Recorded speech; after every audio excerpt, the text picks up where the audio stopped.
Shalom, shalom, Shabbat shalom, everybody. Today, the message on Tetzaveh is written by Maricio Quintero, and I recommend highly that after you listen to it and I send it out to you, please listen again and read it. It is so filled with meat. It is such a wonderful message, and I thank you beforehand, Mauricio, for this message filled with so many good things for us to think about. And you entitled it Returning to Eden. Isn't that in all of our hearts? So Tetzaveh means you shall command, the same root as mitzvah. The story unfolds from Exodus 27:20 to chapter 30, verse 10. Now, chapter 27, verses 20 to 21, speaks of the Ner Tamid, the light that burns continually in the sanctuary, and it's kindled with pure oil brought by the people and placed in the menorah to be lit.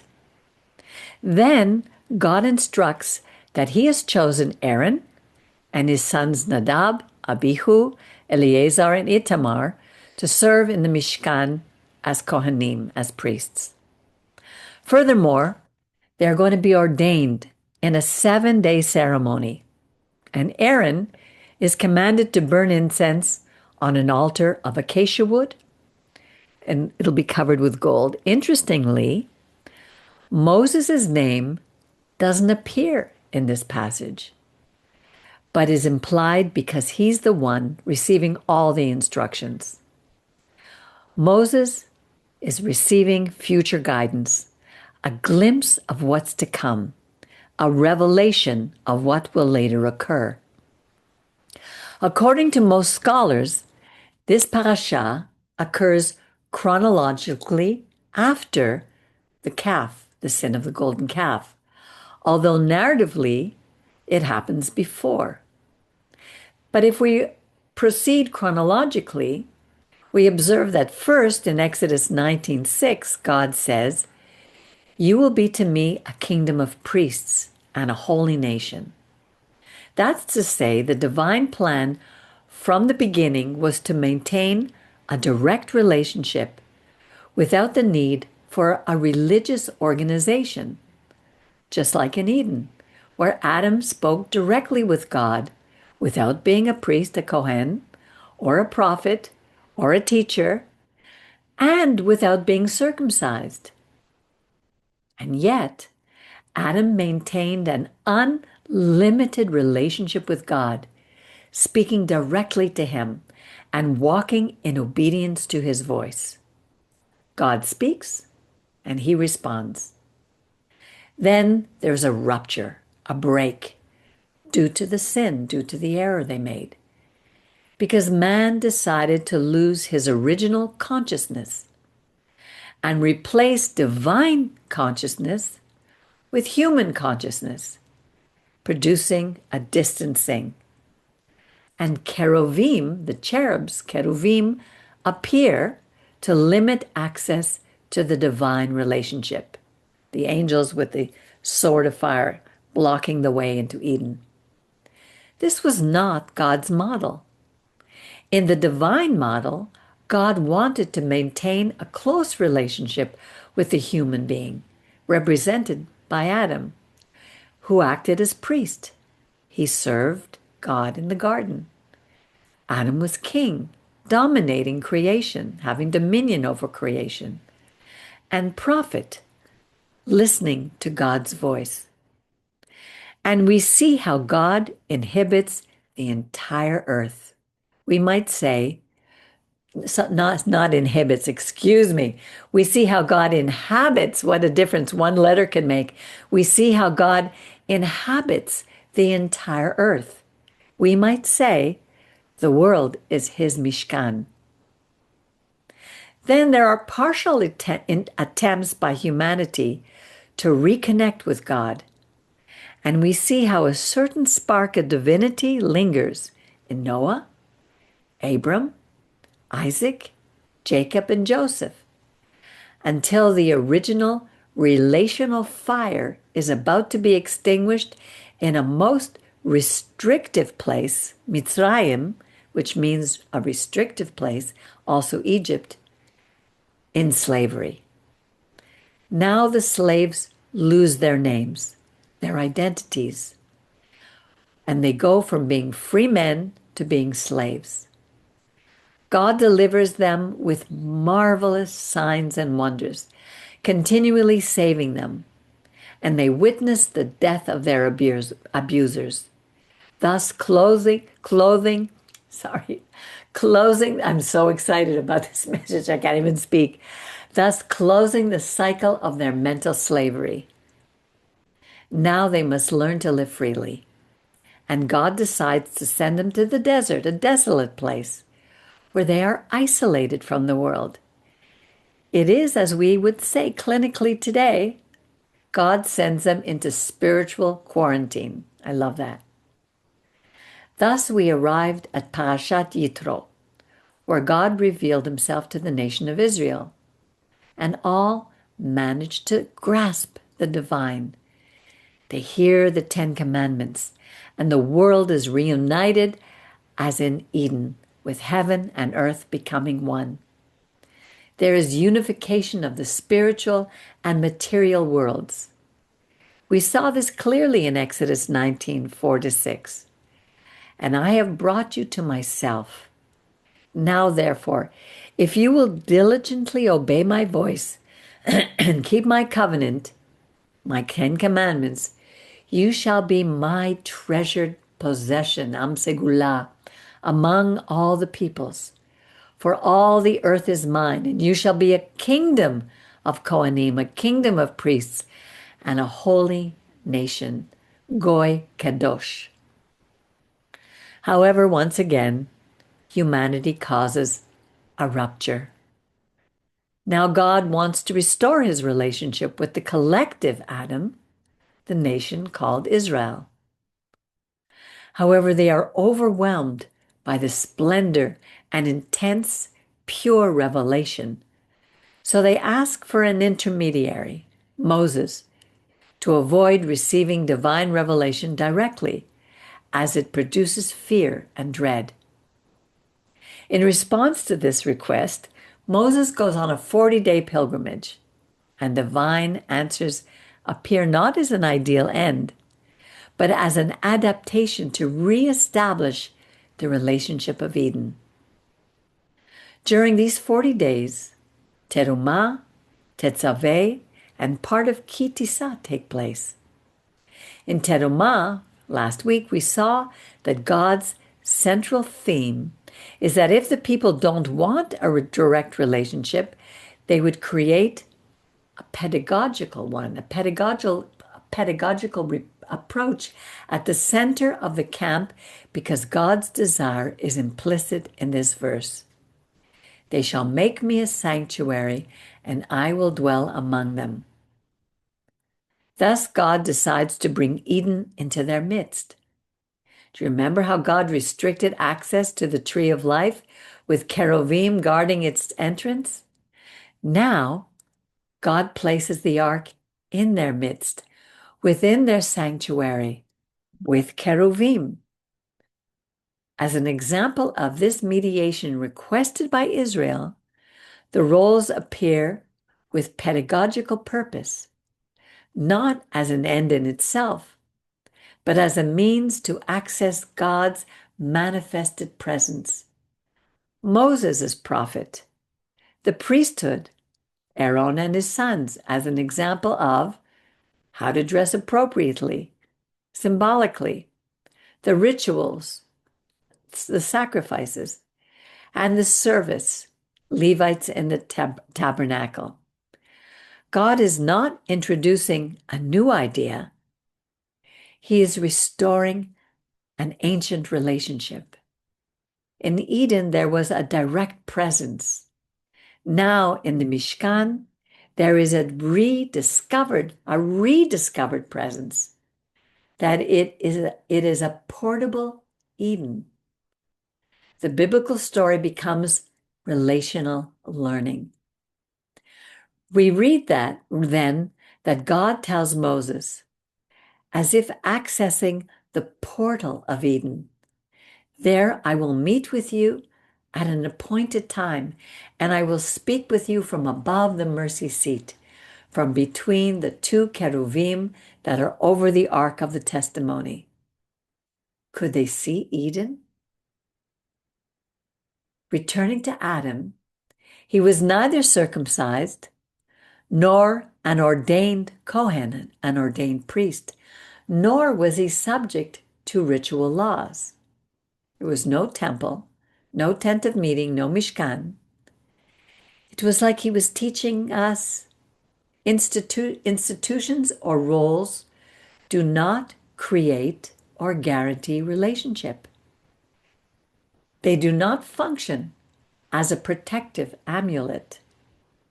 The purpose of Sinai was not to create a religion, but to restore the conversation that was interrupted in the garden. We might say that Eden was the original sanctuary, the original Mishkan. But now there is a degradation of humanity's spiritual state. So we must re-educate humanity, humankind, to access Eden, the divine presence. Unlike the temples of other religions at the time, the Mishkan is intentionally empty. Without figures that evoke the divine, it is dark. There are no images, no natural light. This is not absence. It's a return to its origin. There is only the ark, the tablets of the Ten Commandments, and the empty space between the cheruvim. God commands the construction of a Mishkan, a sanctuary, but apparently refuses to physically occupy it. In Genesis, Bereshit, God dwells in a dark and formless world because God is not a visible object. Darkness eliminates sight and awakens hearing. Adam does not see God, he hears him. He senses his divine presence. And through his voice, as he walks, he does not see him. The emptiness declares that God cannot be contained. Therefore, the Torah continually tells us, Shema, hear. But what does Israel want? It wants a visible image, the golden calf. But God reveals himself as invisible. God is hidden. And no matter how much light we shine, we only see the apparent emptiness because he is present even though we do not see him. He is not possessible. He is not tangible. And our encounter with him requires inner transformation. Thus, God reveals himself in Tetzaveh, beginning by indicating that the place where God will dwell is filled with apparent darkness for mankind, who must bring oil to light the menorah, which is shaped like a tree. Although we don't read here what the menorah looked like, it had the appearance of a tree, more than a candelabrum or a candelabrum, since Exodus 25 describes the menorah with calyxus, branches, buds, almond blossoms, a central trunk, and side branches. Let's imagine that it is intentionally placed in the center of the sanctuary, like the tree of life that stood in the center of the garden. The light of this tree of life depends on the oil brought by Israel. Jeremiah 11, verse 16 says, "The Lord called you the olive tree, flourishing with fruit," and that the process of extracting olive oil involves pressure exerted by mill-like presses. And what would Israel bring? The pressed oil. Symbolically, God wants Israel itself to be the offering presented before him. Israel is the oil that sustains the divine light in the world. And this light, like spiritual consciousness, must be continuously maintained. Jeremiah suggests in his writings that the people themselves become light. The sanctuary needed oil to be illuminated, and history needed a people willing to be historically pressed so that the light would not be extinguished. Then God commands that Aaron, the very one who made the calf, be reformed and serve as high priest, as would his sons forever. Neither Aaron nor his sons sought this role. God knew what was happening with the calf, yet he still instructed Moses to ordain it for the communal service.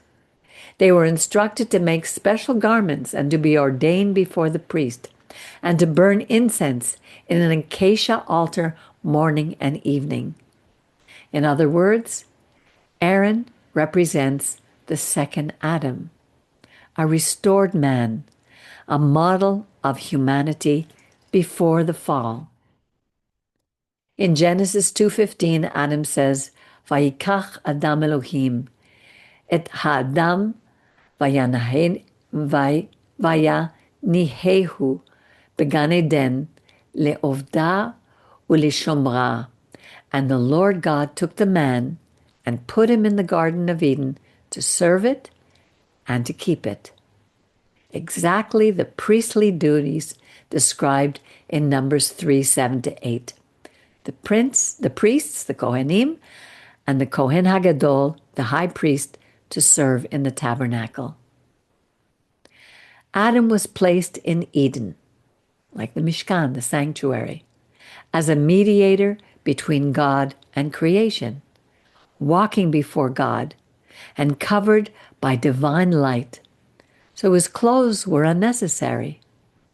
At the time of the rupture, God clothed man, and his clothes were necessary to cover his shame, his nakedness, his fragility, the awareness of the ego, the separation.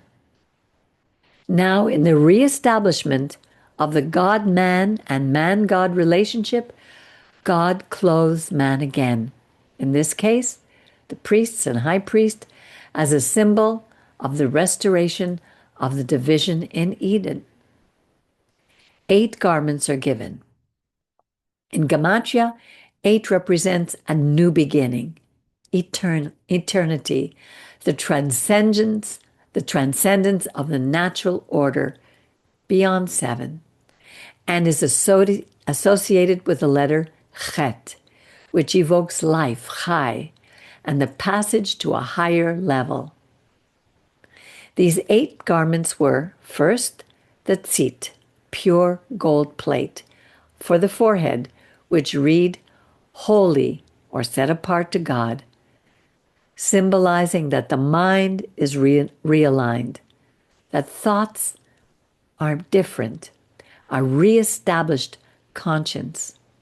Second, the choshen, the breastplate with 12 stones, symbolizing that the priest does not enter as an individual, but bears the collective responsibility, repairing the selfishness that followed sin, and the heart becomes communal again.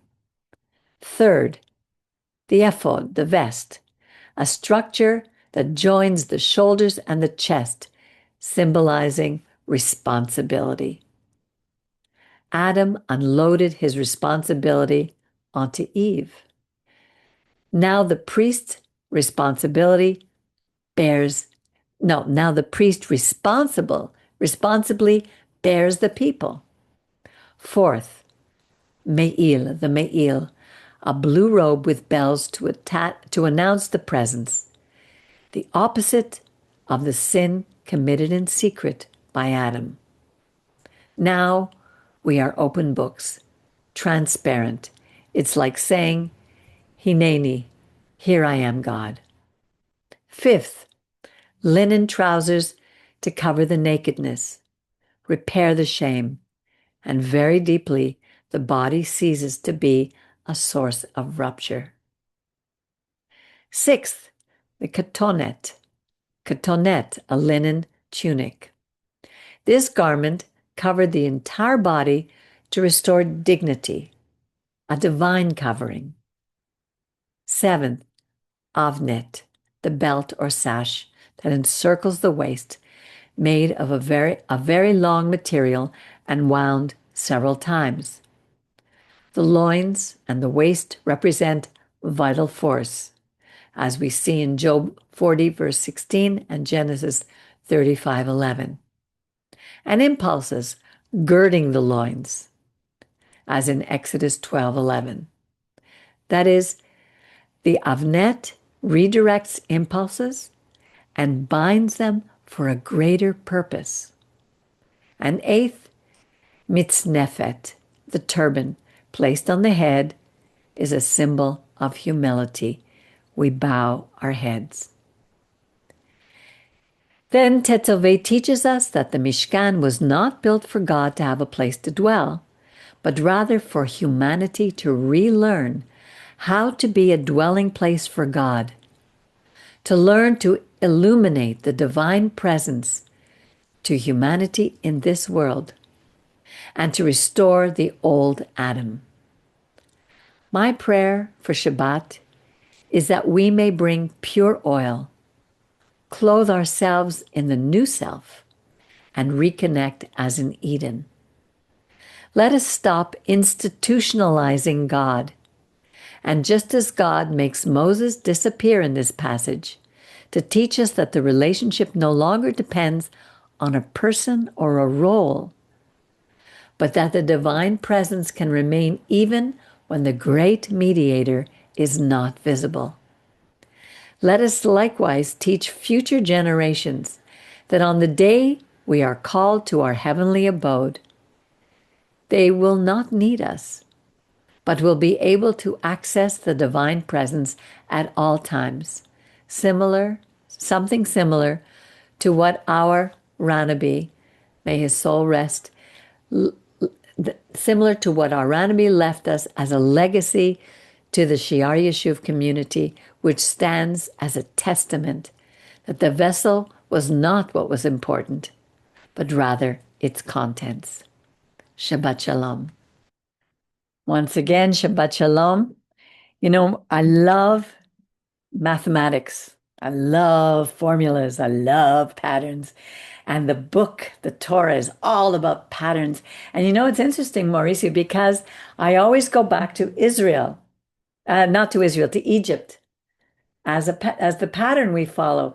And you bring us all the way back to Adam, bringing us forming this pattern that's repeated over and over and over in the throughout the centuries. It was so beautiful. I was jumping up and down as I was translating because I could see all these, like when I used to do algebra in school, and I would look for the things that I could plug into the formula, and that's what God does.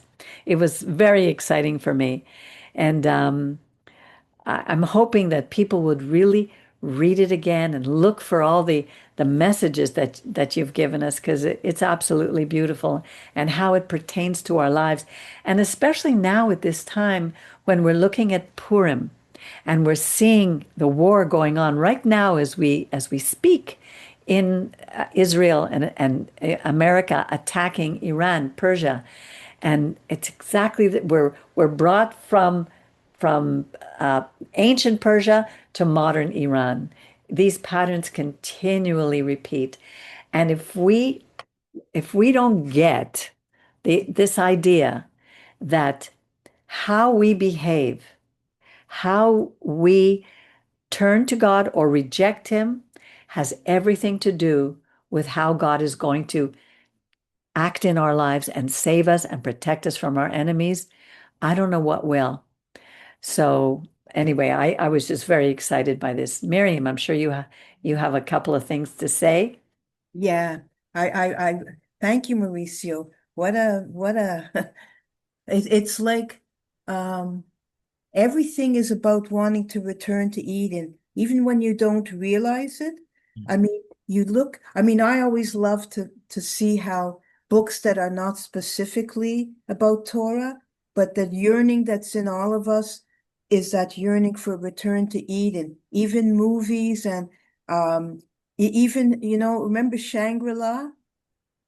Like all these stories, Narnia. Narnia. Narnia, but even certainly Narnia, Yeah. Shangri-La. We have a yearning in us to return to something, even without knowing it. We know because we have a relationship with God, but that return, it's almost like God has put Eden in our hearts, which is His presence, and without mediators, without, and now you've progressed how each time we need a mediator in a sense to remind us of who God is and our original relationship. But I But love, because I remember how I've responded to things before I became, well, let's to use the worldly word religious, before I became part of any, whether it was Christianity and then returning to the Torah. I remember I saw the movie Close Encounters, and I don't know, it moved me so much. Like it moved me in a way that was sort of out of proportion to the actual movie. Something in it sparked a longing so intense, like a return to something. And I couldn't be with anybody. I had to see the movie again alone because it's like I couldn't cry like that in this theater, or like people would think I'm nuts, you know. So, but it's interesting because it's true, Miriam. God said well, it's Solomon said in Ecclesiastes that God put a piece of paradise, yeah, yeah, exactly. Eden, with Eternity in each our of us, hearts. and we're going to keep looking for it without realizing that we become addicted to the wrong things until we finally turn back to God because it's a need within us. And especially if you're on a trajectory where you're looking for the meaning in life. Like all my life, I said, what is this all about? What is this all about? And it took me to different places. And part of that journey was through things like Narnia, Close Encounters, um, um, things that had that kind of yearning embedded in the theme. Right, And obviously Lord of the Rings. I remember especially the third. I read the book as well as the movies, and again that yearning for a return to something, and we know it's God, but it just breaks my heart. And you spoke about this, this whole journey in Mauricio, you so beautifully outlined it, and we're still, the yearning is there. yeah, And if we're open to it, if we don't, get so led to the wrong path and the wrong person, and it's not a person, as you said, Moses wasn't there, and Rabbi Percy's not here. It's right, not the person, and God exactly, constantly wants us to return to Him in that exactly. simple relationship. Yeah, Anyway, Richard sent beautiful. a text that says this parasha begins with a narrative that led us to have a ner tamid, eternal light Right. in the Ark of the Covenant, and that eternal light lives within us. And God That's why, yeah. was there in the void. His light was there in the darkness, which is, I love what you said about in the sanctuary was dark. It had no natural light. We had to bring in the menorah, which represents the tree in the Garden of Eden. Absolutely beautiful. Yeah. Yeah. And I always liked the Ner Tamid, that whenever when I first read Exodus or Leviticus, like the lampstand was always so, I just loved it. Yeah, yeah, And beautiful. even in the Brit Hadashah, when he says God is light. Well, he got it from the Torah. Yeah, but I'm saying it was specifically. I'm just saying when I first, like, it is true. Yes, he did get it from the Torah, but Exactly. God is light, Yeah, the light. exactly, not us. No, We carry it. And even Yeshua told us, let your light shine among men so that you may glorify your God. and so that others may see our God. Right. No. Yes, Mauricio, do you want to add something to your wonderful message? Oh, okay. Thank you uh, for all the words. Um, I would like to talk about Aaron. Okay, because I didn't have not the time, but I didn't want to specifically go to another part. Okay, Right, right, but you know, I was wondering that at the very same time, God is speaking with Moses, showing the future, uh, how everything is going to happen. Because if we read, it seems that that is repeating the very same things. God, okay, first tell to Moses, then Moses telling people, and then people executing what Moses commanded and what God commanded to Moses. Okay, so that's is why are like three moments. Okay, but repeats the very same idea, and that is something to say. God, uh, Moses was fulfilling the words of God faithfully. Okay, and then he transmitted faithfully the words to the people. Okay, and the people understood the very same words that God told to Moses, uh, specifically, and execute the whole, not just ideas but orders, commandments he gave to Moses. But it's interesting, Moses, at the time God is saying, please, Moses, order your brother, your and the sons of your brother as priests to me, to serve the people, to ministry. Uh, Moses didn't know what what was happening at the desert, okay, between people and Aaron. At the very same time, we were reading Kitisa, okay, you know, they were at the party. Okay, you know, was that is, I don't know, was not fentanyl, but at that moment, it's interesting that Aaron said, who ordered to people, hey, bring gold to me, according to the sayers, is to gain time. Okay, but that is an excuse. Okay, right, okay, people. Well, Moses was not a very young man. right. Okay, at least we know he was 80 years old at least. Please. Okay, probably more, probably more. Okay, so a man of 80 years old going to the mountain alone in 40 days without food and drink, people is starting to think, oh, poor Moses, our Yeah, mediator he's is gone. dead, is gone. And the problem of idolatry is idolatry wants to see things. Yeah, Okay. Uh, and that is interesting because people is they want to see God. They don't want to hear God. right. They want to see God. They want to see miracles.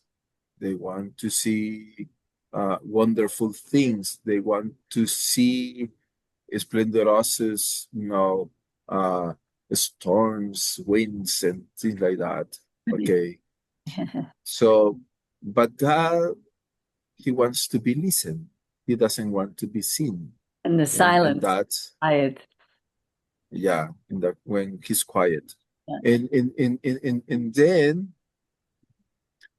people wanted to have, honestly, one thing, and that is, people wanted to see God. That's the point. Yeah. So what they have in their mind, probably they were Indians, okay? They wanted to have a calf, okay? Because Indians, they worship the cows, okay? Yeah, right. So they asked to Aaron, supposedly to be the second on charge. Hey, Aaron, we want to see God. And what he did, okay, bring gold. It took time, and then suddenly, miraculously, uh, a golden calf was formed. Okay, and what is happening to this Aaron, the future high priest? He said, "Hey, look, this is your God who brought you out of the land of Egypt," referring to the golden calf. But at the very same time, God is telling to Moses, uh, you will ordain Aaron as high priest. God knew what was happening with the golden calf when he was speaking to Moses. And the sin that committed, and more the sin, I would say the mistake Aaron did was honestly in public, Right. okay, before the whole people. Right. And then what God is telling to Moses, you will ordain, and that is interesting.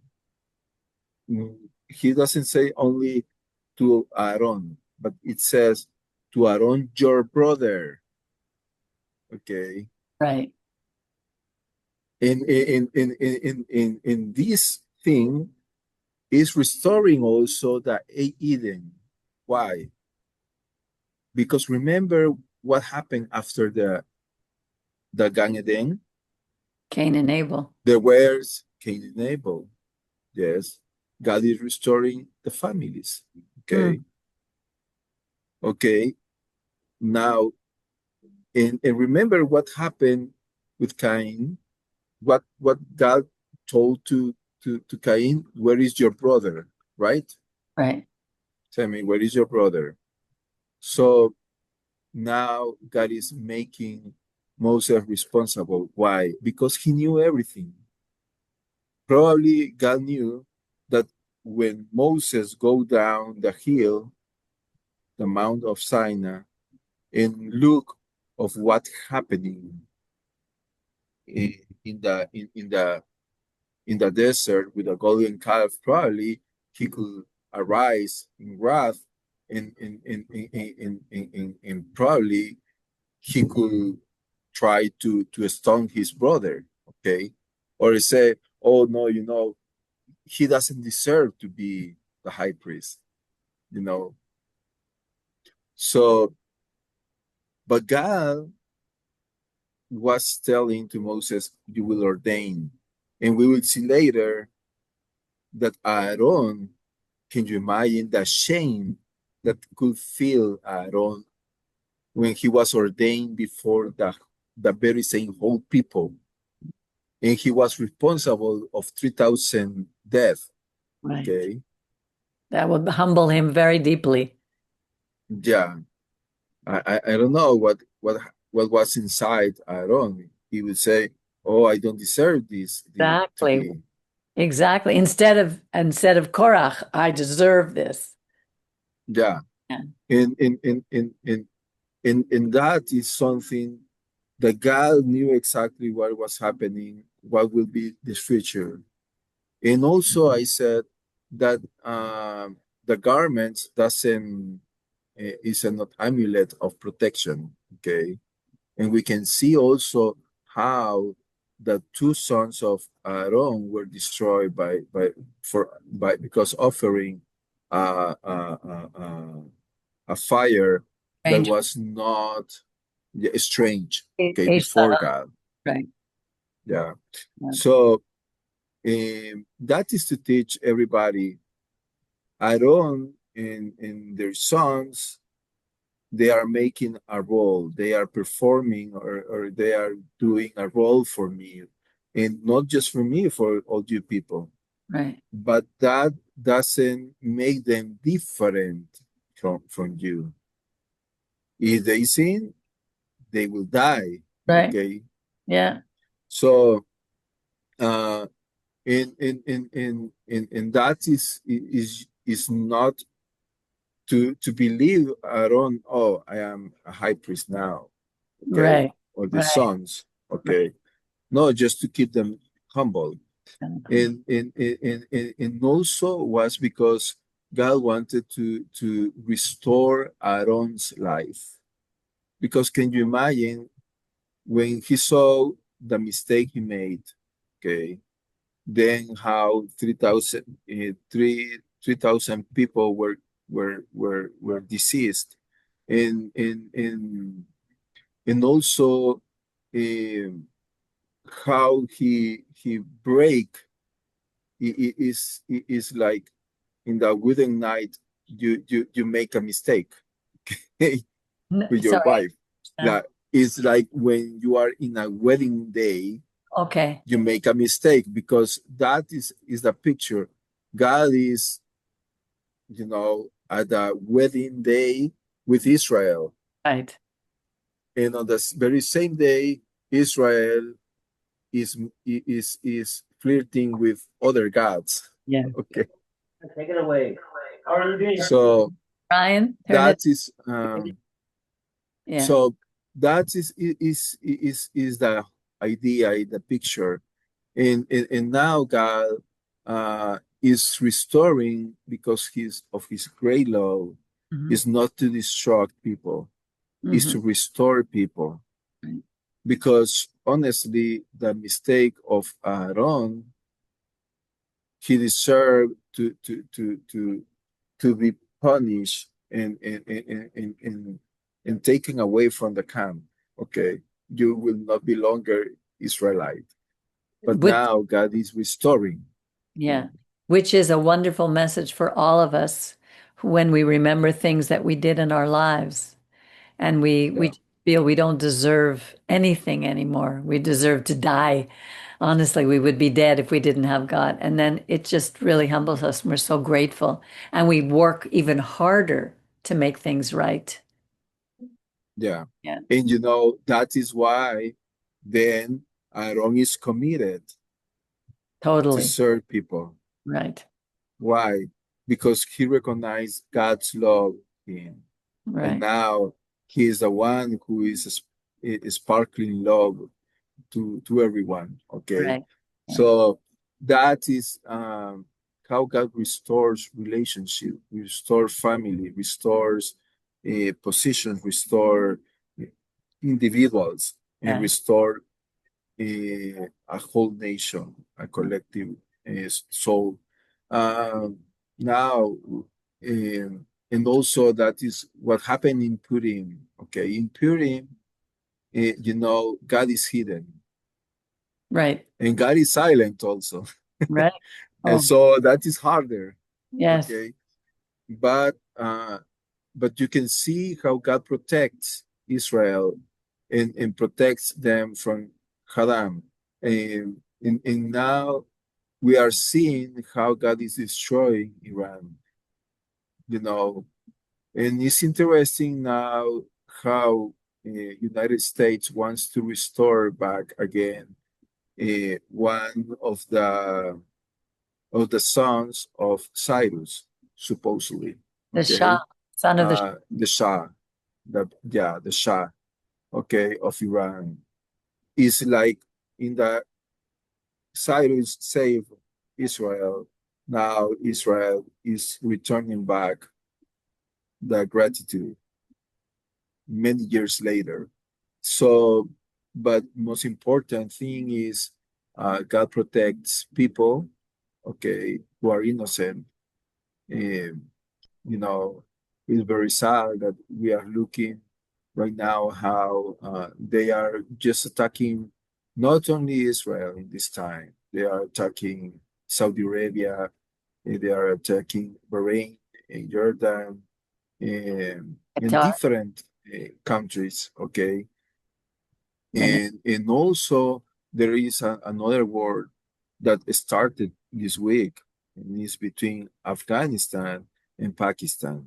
Oh, Okay, the Afghanistan, the Taliban's attack to to to Pakistan, and Pakistan is returning back the fire. So right now there are two countries in the Middle East in a war.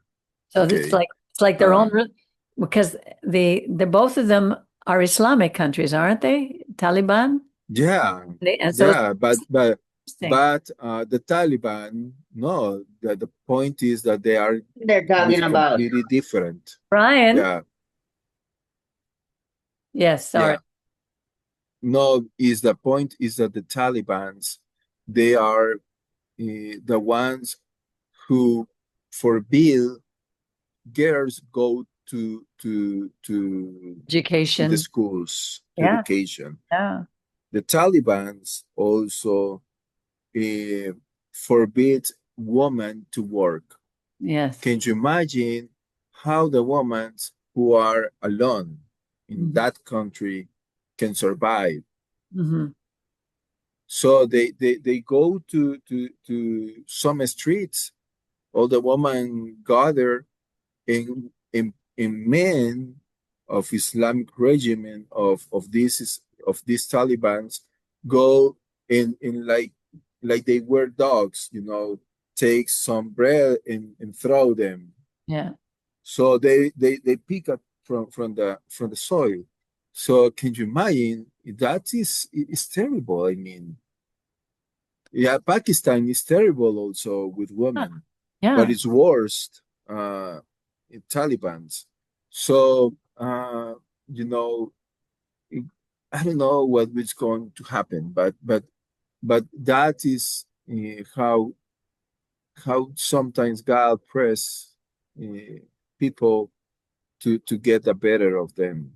Okay, right, and that is the olive uh, oil for all of us. right, Okay, God is the light, but we are the oil. Okay, we are the combustible. bustable, Eh, yeah, yeah, flammable. yeah.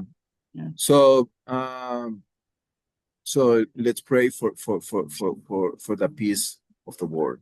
yeah, really. Yeah. Well, beautiful message, beautiful day. Well, no wonder we feel this dis-ease. It's, the whole week I felt it. Didn't know why, but in the midst of all of it, there's a sense that God is just protecting us and God is with us, and we're so blessed by that. Anyway, I just want to remind everybody that on Sunday, those living here in Montreal were invited to the Alvarados. If you want to bring your family, Mauricio, just hop on the next plane and come on Sunday to the Alvarados for a Purim party at 3 o'clock. And on Monday night, for those who cannot be with us in person, we're going to have a Zoom and we're going to read the book of Esther and just remember the like you were saying, Mauricio, how God is with us even when we can't see him, even when we can't hear him, and we have to remember that. If nobody has anything else to say, we will close for Shabbat and enjoy the rest of the day. I see you have a beautiful Jerusalem wall behind you, wall, Mauricio. Um, Hello, and Shabbat Shalom, Maricio. Shabbat Shalom to everybody. Let me have a wonderful rest of Shabbat, and I want to wish you a Purim Sameach. Everybody rejoice, and let's keep praying as we need to pray for the peace of Jerusalem. Shabbat Shalom. Shabbat shalom. Shabbat Shalom. Shabbat Shalom.